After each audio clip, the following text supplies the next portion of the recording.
నేపాల్ నుంచి బంగ్లాదేశ్ నుంచి రోజు చాలా మంది వస్తున్నారు కదా సార్, అక్రమంగా ఇండియాలోకి వస్తున్నారు కదా. నా క్వశ్చన్ ఏంటంటే అక్కడ బోర్డర్ సెక్యూరిటీ ఫోర్స్ కానీ అక్కడ ఇండియన్ ఆర్మీ కానీ వాళ్ళు ఎందుకు కట్టేది చేస్తలేదు, వాళ్ళు ఎందుకు ఆపడం లేదు సార్, అదొకటి ప్రశ్న. రెండోది, ఇక్కడ వచ్చిన వాళ్ళు నేపాల్ వాళ్ళు బంగ్లాదేశ్ వాళ్ళకి ఆధార్ కార్డు వస్తున్నాయి, వాళ్ళకి అన్ని డ్రైవింగ్ లైసెన్స్ వస్తున్నాయి సార్, వాటి మీద ఏమి యాక్షన్ తీసుకుంటారు? మంచి ప్రశ్న. నాకు అనిపిస్తుంది అంటే మీ ప్రశ్నలతోటి క్లారిటీ ఇంకా మంచిగా వస్తుందని. బిఎస్ఎఫ్ చట్ట పరిధి 5 కిలోమీటర్లు. బార్డర్లో ఫెన్సింగ్ నుంచి బిఎస్ఎఫ్ చట్ట పరిధి లోబడి ఉంటుంది. సమస్యల్లో ఇక్కడే వస్తుంది. మొన్న హోంమంత్రి చాలా స్పష్టంగా కలకత్తా ప్రెస్ కాన్ఫరెన్స్ లోపల చెప్పిండ్రు, రాష్ట్ర ప్రభుత్వాలు భూమిని కూడా అలాట్ చేయట్లేదు ఫెన్సింగ్ వేయడానికి. వెస్ట్ బెంగాల్ ఉంది, వెస్ట్ బెంగాల్లో ల్యాండ్ అలాట్ చేయాలి బిఎస్ఎఫ్కు. ల్యాండ్ అలాట్ చేయాల్సిన బాధ్యత రాష్ట్ర ప్రభుత్వాలది ఉంది. ఈవెన్ బార్డర్లో ఫెన్సింగ్ వేయడానికి కూడా ఓటు బ్యాంకు రాజకీయాలు ఈ దేశ భద్రతను పణంగా పెడుతున్నాయి. బిఎస్ఎఫ్ చట్ట పరిధి ఎవరైనా అక్రమ చొరబాటుదారిని అరెస్ట్ చేయాలంటే బార్డర్ దాటంగానే 5 కిలోమీటర్ల లోపల అరెస్ట్ చేసేటువంటి హక్కు మాత్రమే బిఎస్ఎఫ్కు ఉంటుంది. మనకు చూస్తున్నాం రోజు సొరంగాలు దోకొని ఎట్లా వస్తున్నారో. ఇంకోటి నదీ తీరం లోపల అదొక సమస్య, చొరబాటుదారులకు అదొక అనువుగా మారింది.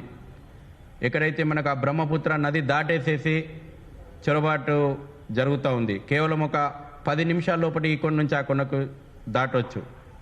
కాబట్టి దాటిన తర్వాత రాష్ట్ర ప్రభుత్వాలు బాధ్యత రాహిత్యంగా వ్యవహరిస్తున్నాయి.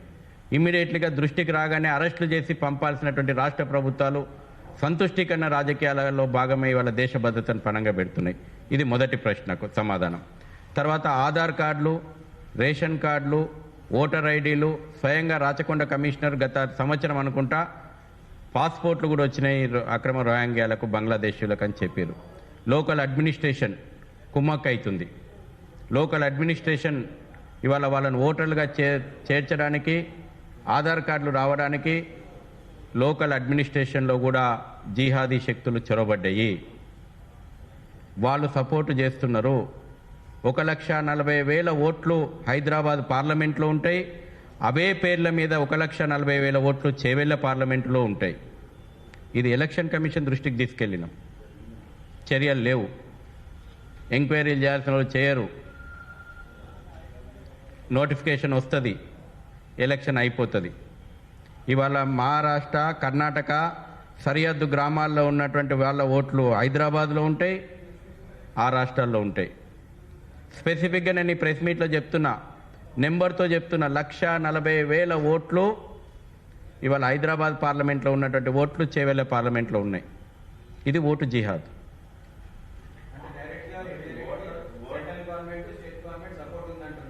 జాబ్ జిహాద్. అన్ని వ్యవస్థల లోపటి జిహాదీ శక్తులు ఉన్నాయి. ఇవాళ జిహెచ్ఎంసీలో ఓటర్ ప్రక్రియ నమోదులో కూడా జిహాదీ శక్తులు ఎంటర్ అయినాయి. కాదని కమిషనర్ చెప్పగలుగుతారా? ఎంక్వైరీ ఎవరు చేయాలి? Central government agency. ఎంక్వైరీ ఎవరు చేయాలి? ఎవరికైనా చట్ట ప్రకారం రైట్ ఉంది, నువ్వు పోయి స్లాట్ బుక్ చేసుకుంటావు. ఎవరు? లోకల్ పోలీస్ స్టేషన్ ఎంక్వైరీ చేసి రిపోర్ట్ ఇస్తే అది సెంట్రల్ గవర్నమెంట్ ఏం లేదు, ఒక క్యూ ప్రకారం, ఒక సిస్టమ్ ప్రకారం జారీ అయిపోతుంది. దాంట్లో క్లియరెన్స్ ఎవరు ఇస్తున్నారు, దాన్ని ఫార్వర్డ్ ఎవరు చేస్తున్నారు? సెంట్రల్ గవర్నమెంట్కు సపరేట్ ఫోర్సెస్. నేనేమంటున్నా, ఈ విషయాన్ని నేను సెంటర్కు, స్టేట్కు ముడిపెట్టి ఒకరిని సమర్థించడమో ఒకరిని వ్యతిరేకించడమో చేస్తలేను.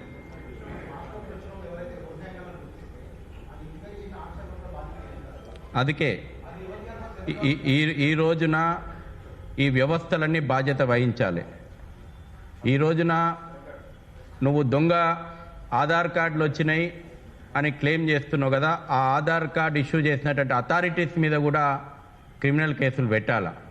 ఇవాళనే హైదరాబాద్ పోలీస్ కమిషనర్ గారి స్టేట్మెంట్ ఒకటి మంచిగా అనిపించింది నాకు. ఎవరైతే ఆరోగ్య కల్తీకి పాల్పడ్డటువంటి వాళ్ళ మీద అటెంప్ట్ టు మర్డర్ కేసు పెడతా అన్నాడు. ఇటువంటి కఠిన చర్యలు తీసుకోవాలి.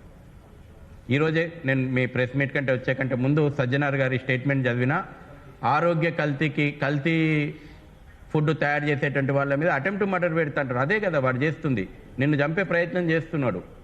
కాబట్టి పెట్టాల్సిందే. అటువంటి చట్టాలు అవసరం అనుకుంటే కొత్త చట్టాలు రావాల్సిందే.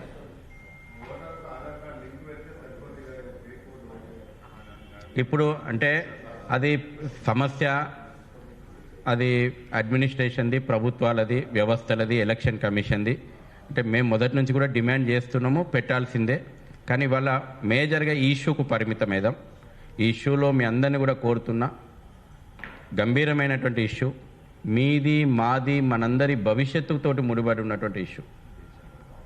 ఇవాళ మన భవిష్యత్తు తరాలు ప్రమాదంలో ముంచుకు వస్తున్నాయి.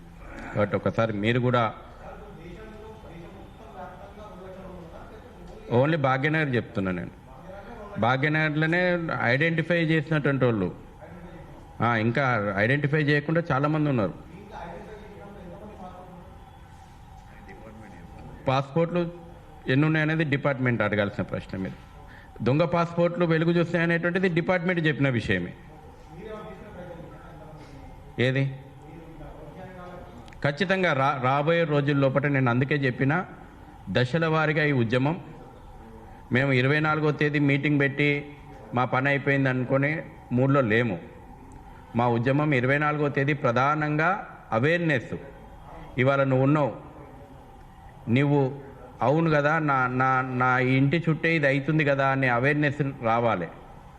నా ఇంటికాడ కూరగాయలు అమ్మేటోడు ఎవడు, నా ఇంటికాడ పండ్లు అమ్మేటోడు ఎవడు, నా ఇంటికాడ పాలు అమ్మేటోడు ఎవడు, మొత్తం రోయాంగేల చేతులు ఉన్నాయి. ఔటర్ రింగ్ రోడ్డు పొంటి చుట్టుపక్కల సిగ్నల్ల కాడ మొత్తం షాపులు ఎవరు వచ్చినాయి. ఖచ్చితంగా ప్రతి పౌరుడు విధిగా ఈ ఉద్యమంలో భాగమైన రోజున మాత్రమే ఈ చొరబాటుదారుల సమస్యకు శాశ్వత పరిష్కారం వస్తుంది.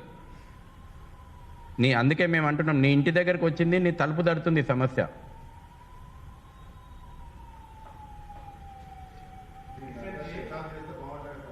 చట్టాలు ఉన్నాయన్న, చట్టాలు ఉన్నాయి, చట్టాలను అమలు చేయమని చెప్తున్నాం. చట్టాలు ఉన్నాయి, కొత్త చట్టాలు చేయాల్సిన అవసరం లేదు. ఉన్న చట్టాలను చిత్తశుద్ధిగా అమలు చేస్తే సరిపోతుంది.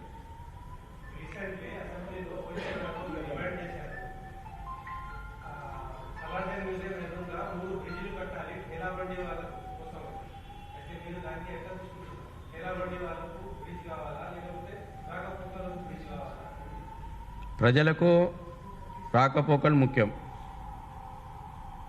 అంతేగాని ఆక్రమణల కోసం. ఇవాళ చార్మినార్ దగ్గర ఏమైంది? ఏ జోన్ చేసిర్రు? అక్కడ పెడెస్ట్రియల్ జోన్ చేసిర్రు, పేరుకు పెడెస్ట్రియల్ జోను. ఏమైంది ఈ రోజున? మొత్తం ఆక్రమణలకు గురైంది. కళ్ళ ముందర ఉన్నది కదా ఎగ్జాంపుల్. చార్మినారే ఏ రాష్ట్ర ప్రభుత్వంలో సింబల్ అయితే ఉందో, ఏ రాష్ట్ర ప్రభుత్వ చిహ్నాలు అయితే చార్మినార్ పెట్టుకున్నాం, ఆ చార్మినార్ చుట్టూ ఇవాళ పెడెస్ట్రియల్, పేరుకు పెడెస్ట్రియల్ జోను ఆక్రమించి ఇవాళ ఆక్రమణలకు గురి చేసింది. కాబట్టి ప్రజల యొక్క రవాణాకు అది, దానికి మతం ఏం సంబంధం అండి? ఆ రోడ్డు మీద ముస్లిం పోతాడు, ఆ రోడ్డు మీద హిందూ పోతాడు, ఆ రోజు మీద క్రిస్టియన్ పోతాడు, ఆ రోజు ఏ దేవుని నమ్మనోడు కూడా ఆ రోడ్డు యూజ్ చేసుకుంటాడు. ప్రజలకు కావాల్సింది అది. కాబట్టి ఆక్రమణల కోసం వీళ్ళు చేస్తున్నటువంటి నాటకాలు. ఈ రోజున అనేక ల్యాండ్స్, ప్రైమ్ ల్యాండ్స్ అన్నీ ఆక్యుపై చేస్తున్నారు. ల్యాండ్ జిహాద్ నడుస్తుంది.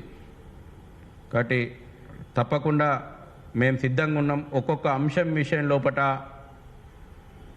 ఏ రకమైనటువంటి కుట్రలు జరుగుతున్నాయో సుదీర్ఘంగా చెప్పడానికి రెడీ ఉన్నాం. కాబట్టి రాబోయే వారం రోజులు కూడా ఈ విషయం మీద మీడియా సహకరించి ప్రజల లోపల చైతన్యం తీసుకురావడానికి మాతో కలిసి రావాలని చెప్పి ఆహ్వానిస్తున్నాం.